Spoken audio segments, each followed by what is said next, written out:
Tapi jalan yang aku pilih sama bodohnya, aku lebih memilih selingkuh agar orang tua aku tidak perlu khawatir kalau aku pergi main dengan siapa. Selamat malam untuk kamu yang masih dalam perjalanan menuju kasur atau kamu yang sudah ada di atas kasur. Gue Dera dari podcast Teman Tidur dengan segudang cerita yang mengantarkan kamu ke dunia mimpi.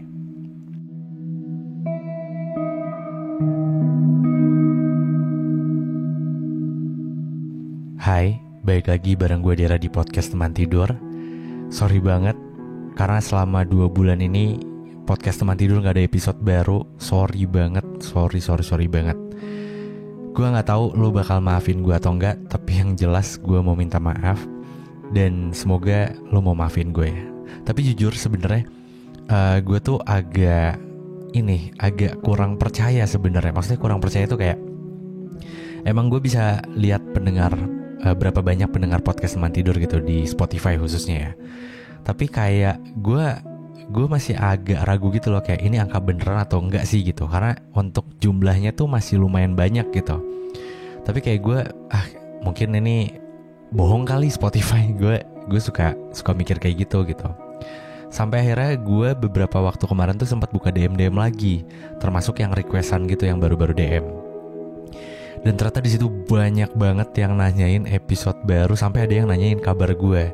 Karena mungkin khawatir gue sakit atau kenapa-napa kali ya. Tapi di situ gue terharu banget sih, maksudnya kayak ternyata ditungguin ya episode barunya itu. Gak, maksud gue kirain tuh apa ya? Kirain udah gak relate lagi sama lo gitu. Ya gue gak tahu sih pendengar gue sekarang itu yang beneran dengerin bangetnya tuh di umur berapa gitu. Cuma mungkin untuk pendengar Teman Tidur yang dari 2019 harusnya lo bertumbuh juga sama gue gitu. Kayak sekarang kan gue udah usia tuh di 30 berarti. Terus gue bikin podcast Teman Tidur itu di usia ya 20-an gitu, 25 mungkin ya, kalau gak salah. Ya di usia segitulah, 25-26. Nah gue pikir kayak aduh ini anak-anak muda, anak muda, gue berasa tua banget ya, gak bercanda. Maksud gue kayak yang kuliahan atau yang SMA misalkan, itu tuh masih relate gak sih lo ngobrol sama gue gitu. Gue tuh kayak kepikiran kayak gitu juga gitu sebenarnya gitu. Ya ini bukan cuma alasan gue doang ya. Ini salah satu alasannya juga, tapi ini bukan alasan yang utama sebenarnya. Jadi kayak alasan yang utamanya gue udah sempet jawab atau bikin video gitu di Instagram, bukan di Instagram, sorry, di TikToknya gue. Di Instagram tuh gue jadi agak jarang banget untuk buka Instagram gitu. Malah lebih sukanya buka TikTok karena mungkin UI UX-nya lebih enak di TikTok kali ya. Kayak kita tuh disajikan dengan hal-hal yang random banget gitu. Ya ada beberapa yang ketertarikan dari gue, tapi kadang suka disaji sama hal-hal baru gitu yang gue baru tahu gitu. Tapi balik lagi ke topik, intinya gue udah jelasin di sana kenapa gue nggak upload episode baru di podcast Teman Tidur. Itu karena di Teman Tidur itu kan sekarang tuh sendiri ya. Dari awal tahun gak sih, gue lupa deh. Pokoknya pas gue beneran bikin podcastnya sendiri, udah gak ada Cita, gak ada Ryan, gak ada Diana, gak ada Grace. Itu kan gue bener-bener sendiri ya. Nah dari situ tuh gue mikir kayak aduh dilanjutin gak ya. Tapi gue seru aja gitu dengerin cerita-cerita orang di luar sana gitu. Lebih ke kayak apa ya, ini healingnya gue kali ya. Bukan healing, kayak aktivitas gue tuh dari pagi sampai malam itu di studio gue. Maksudnya di studio gue ngerjain era visual. Nah itu salah satu alasan, bukan salah satu alasan ya, itu alasan yang utama kenapa Teman Tidur tuh gak ada episode baru. Jadi gue terlalu fokus di era visual. Karena balik lagi ya Wak, maksudnya gue realistis kayak ini ada peluang, ada opportunity di si era visual ini gitu. Nah Teman Tidur tuh dulu ada, tapi sekarang tuh kayak gue malas untuk kayak ngebikin tim lagi, terus benar-benar nyari peluang lagi yang kayak gitu-gitunya gitu. Dan gue lebih relate itu di era visual karena kan berhubungan dengan gue yang sekarang lagi pengen ngebagus-bagusin rumah gitu, kayak bikin rumah lebih nyaman yang kayak gitu-gitulah. Nah intinya kenapa podcast Teman Tidur itu gak upload, ya karena gue terlalu banyak menghabiskan waktu di era visual gitu. Tapi pas kemarin tuh gue kayak agak ada turning point gitu loh, kayak wah gila gue kangen banget sih untuk dengerin cerita orang gitu. Gue nggak tahu di sana tuh lagi pada kayak gimana keadaannya gitu. Teruntuk buat pendengar teman tidur khususnya gitu. Maksudnya kayak lo sekarang gimana kabarnya, terus lo aktivitasnya kayak apa gitu. Gue tuh kepo juga gitu. Maksudnya tidak bisa dipungkiri teman tidur itu yang bisa membawa gue sampai ke detik ini juga gitu. Makanya kayaknya gue mau bikin podcast lagi deh gitu. Maksudnya untuk minggu ini gitu. Tapi gue berharap minggu depannya bisa juga gitu. Dan sebenarnya di episode sebelumnya gue udah sempet ngejelasin juga kan kayak media yang gue lagi kerjain ini, era visual ini gitu. Dan bersyukurnya adalah sekarang di era visual itu tuh gue nggak sendirian. Eh, Kemarin kan dibantuin Ajeng sama Fahmi. Anyway, Ajeng tuh dulu tuh ternyata pernah gue nggak tahu ya, gue pernah spill ini atau enggak gitu. Jadi dulu tuh dia pendengar teman tidur juga dan pernah main Among Us bareng. Itu kan udah lama banget ya. Tapi gue lupa ini udah di-mention atau belum. Tapi sekarang ternyata gue sama si Ajeng itu satu tempat kerja lah, ibaratnya kerja bareng di sini. Nah sekarang tuh ada orang baru lagi selain Ajeng sama Fahmi, ada Widya sama ada Dini. Nah dari situ tuh kayak gue mulai ngerasa terbantu dengan adanya mereka gitu. Dan gue ngambil kesimpulan semoga di bulan ini nih gue udah mulai punya banyak waktu untuk bikin podcast teman tidur salah satunya gitu. Salah duanya mungkin ya gue mau coba untuk membersihkan debu-debu akun gue pribadi. Gue tuh nggak pernah upload banget gitu. Yang sebenarnya kayak dari situ kan bisa jadi peluang pekerjaan ya. Apa-apa duit anjir. Gak, tapi makin tua tuh makin realistis gitu loh. Itu yang gue rasain sih, nggak munafik gue. Maksudnya kalau dulu tuh dari teman tidur gue dapat duit kan.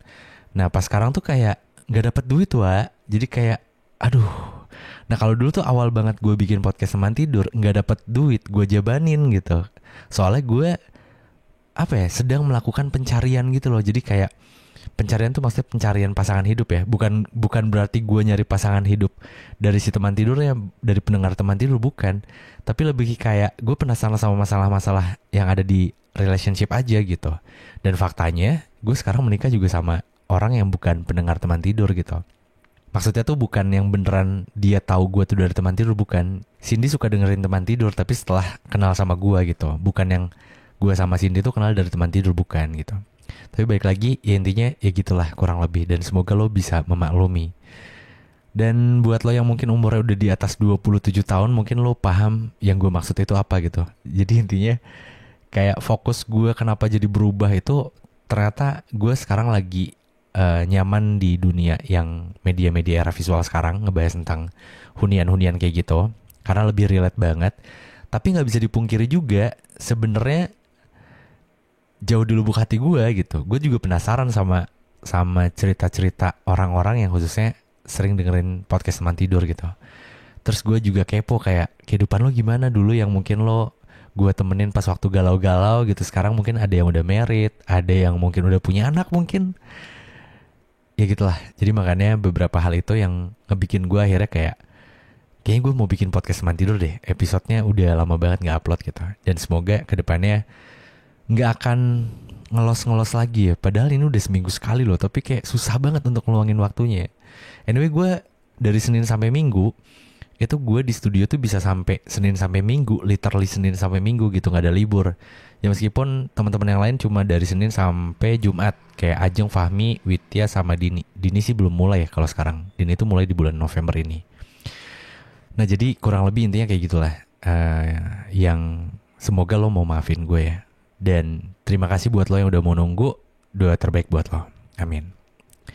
Oke, biar gak terlalu lama, ini gue seperti biasa ya, gue bakal menceritakan satu cerita yang udah masuk ke website teman tidur. Ini gue jujur ya, tadi pas waktu opening tuh kayak agak awkward gitu loh. Kayak ini bener gak sih kalimatnya kayak gini openingnya gitu. Sumpah sampai selupa itu, padahal baru 2 bulan ya. Oke, jadi malam hari ini ada cerita yang sebenarnya sama dia tuh gak disamarin nih namanya. Cuma kayaknya gue tetap bakal samarin deh. Karena di beberapa episode yang udah lama banget gue tuh pernah ada, bukan masalah sih, kayak ada cerita yang udah gue angkat pakai nama asli tapi dia minta untuk disamarin. Padahal pas waktu gue bacain ceritanya, bacain emailnya, itu tuh dia minta nggak disamarin. Ya udah gue nggak samarin kan.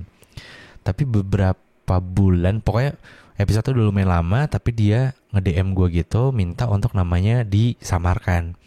Nah dari situ gue bingung dong, maksudnya kayak ya gimana, gue harus edit atau gimana gitu. Akhirnya mau nggak mau ya udah gue edit tuh, untungnya masih bisa diedit kan. Nah gue nggak tahu nih fitur sekarang tuh bisa diedit atau enggak. Makanya untuk episode malam hari ini, meskipun orangnya itu minta untuk nggak disamarin, kayaknya gue bakal tetap untuk menyamarkan nama dari orang yang punya ceritanya. Oke, jadi ini cerita tentang seseorang yang kayak punya rasa penyesalannya gitu loh. Dan gue gak tahu ini relate atau enggak, tapi semoga cerita ini bisa nemenin lo sampai tidur nantinya. Oke, dia kasih judul Rasa dan Ingatan yang Selalu Hadir. Yang punya ceritanya mungkin gue samarkan jadi Nana. Nana tuh cewek ya? Atau apa ya? Namanya jadi Hasna aja kali ya. Hasna yang punya ceritanya, dan cowok yang dimaksud ini namanya Dito. Oke, gue langsung masuk ke ceritanya. Padahal udah putus dari 2019, tapi sampai sekarang masih suka mengenang sosok itu. Kenalin, aku Hasna, dan sosok laki-laki yang selalu membayangi aku bernama Dito. Kami bertemu di salah satu acara pameran di Bandung, dan pertemuan ini bukan pertemuan yang sengaja, dan aku baru sadar kalau dia adalah senior aku di kampus. Pertemuan kedua ini dia baru sadar kalau aku masih satu circle sama teman-teman dia, yang akhirnya kita berkenalan.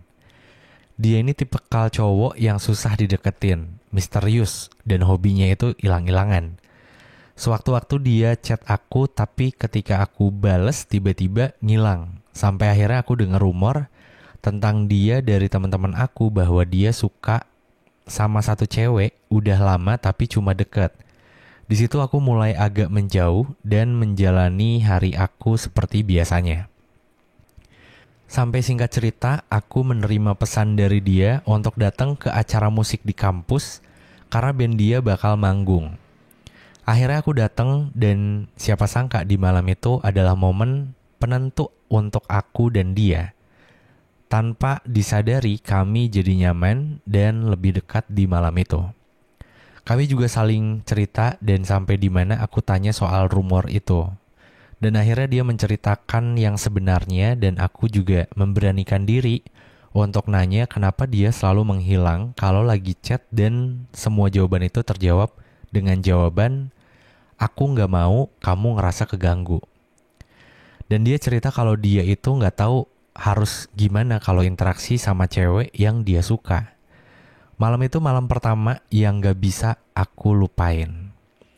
Sampai akhirnya kita pacaran dengan segala dramanya selama 3 tahun. Banyak banget kenangan yang gak bisa dilupain karena aku belajar banyak hal dari dia. Sosok yang dewasa, bisa menjadi pacar dan kakak buat aku.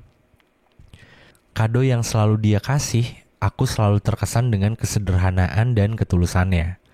Di saat orang lain ngasih bunga dan hal romantis, dia lebih memilih ngasih aku Wacom pertama aku untuk support aku lebih produktif gambar. Waduh, ini bagus sih. Ini malah harusnya dicontoh ya sama yang lain. Oke, gue lanjutin lagi ceritanya. Dia lebih milih buku puisi untuk membuka wawasan dan imajinasi aku. Dia adalah orang yang pertama mengetahui dan mengerti kondisi aku yang broken home. Di saat aku kabur dari rumah, dia selalu mencari solusi agar aku bisa mandiri.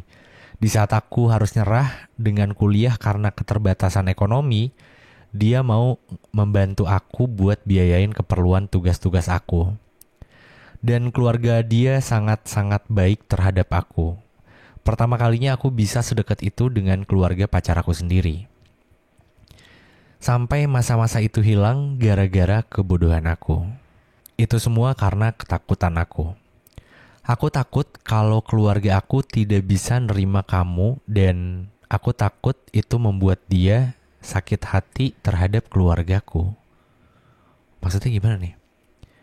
Mungkin Hasna ini takut kalau misalkan keluarganya itu nggak bisa nerima Dito. Mungkin kesana ya. Soalnya ini ada kamu sama ada dia. Ya mungkin itu kali ya. Tapi jalan yang aku pilih sama bodohnya, aku lebih memilih selingkuh agar orang tua aku tidak perlu khawatir kalau aku pergi main dengan siapa. Kok harus selingkuh ya? Oke, gue lanjutin dulu kali ya ceritanya. Sampai akhirnya kamu kembali ke kota asal dia, dan hati aku bener-bener hancur ngelihat dia sesakit itu gara-gara aku. Oh, mungkin dia maksud yang ini, dia yang dimaksud sama Hasna yang ini adalah mantannya kali ya. Mantannya si Dito mungkin ya. Sampai akhirnya kita ketemu lagi di tahun 2019 akhir. Dia bantuin aku untuk collab ilustrasi pertama kita. Di situ aku nggak nyangka kalau dia bakal mau membuka hati lagi buat aku, dan kita pun berlanjut kontakan. Ada momen di mana dia datang ke Bandung untuk meeting kerjaan dan akhirnya kita ketemu lagi setelah putus. Kita ngebir bareng sambil ngobrol, cerita-cerita masalah kerjaan, dan akhirnya dia cerita tentang cewek yang dia suka.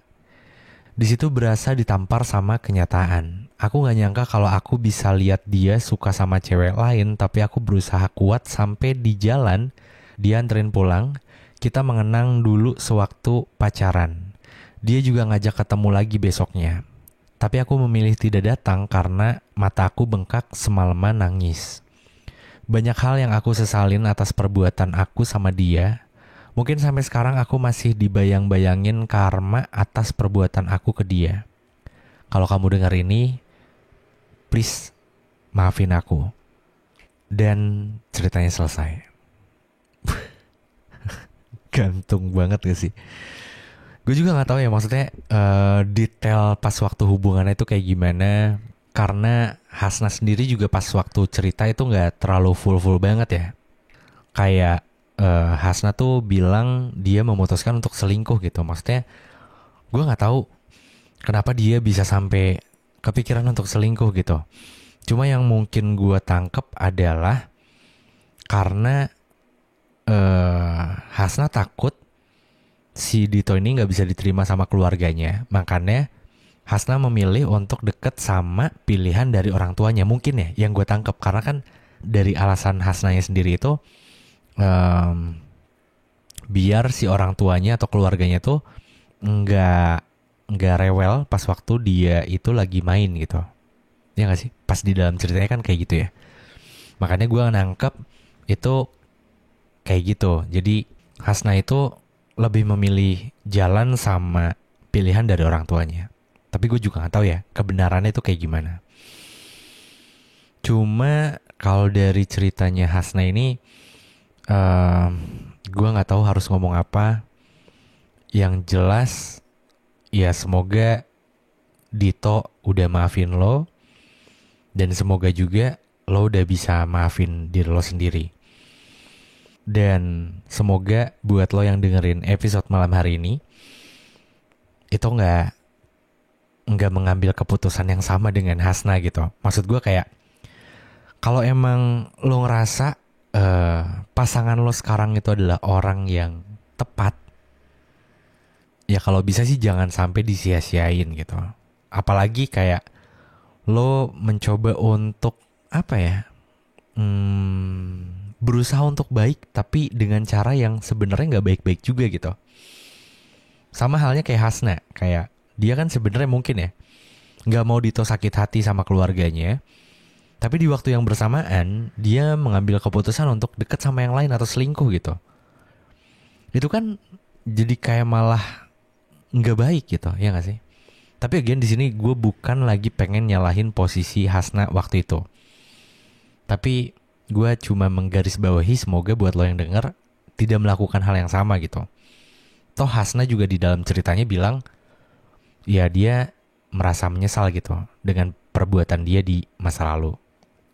Tapi kalau misalkan posisi lo itu adalah sama persis kayak posisinya Hasna sekarang, maksudnya kayak lo ada sesuatu yang masih ngeganjel di pikiran atau di hati lo gitu, yang dimana itu berkaitan dengan kesalahan lo di masa lalu. Gue berharap lo juga gak terlalu lama untuk larut dalam kesalahan-kesalahan itu gitu. Ini sebenarnya kalimat klasik, kayak klise banget gitu, kayak yang diomongin gampang tapi pas dipraktikin susah gitu. Cuma ya mau gimana gitu. Yang bisa gue sampaikan ya ya kalimat itu gitu. Karena pada akhirnya ketika lo terlalu larut dengan hal-hal yang sebenarnya udah lewat gitu, atau bisa dibilang kesalahan-kesalahan di masa lalu, itu malah ngebikin lo di saat ini jadi nggak fokus sama apa yang lagi lo kerjain. Dan lebih parahnya lagi, takutnya ini malah bikin beberapa orang yang mencoba untuk dekat sama lo tuh jadi kayak nggak kelihatan di mata lo gitu. Nah, itu kan agak riskan kalau menurut gue. Riskannya dalam artian kayak mungkin lo bisa bilang gue belum ketemu sama orang yang tepat gitu. Padahal ada banyak orang yang mencoba untuk deket sama lo gitu. Tapi karena lo terlalu egois untuk terus menjaga kesalahan-kesalahan lo di masa lalu itu di pikiran lo, jadi orang-orang baru pun jadi nggak kelihatan gitu. Dan sebenarnya itu balik lagi tuh pilihan. Kalau lo nyaman dengan hal itu nggak masalah.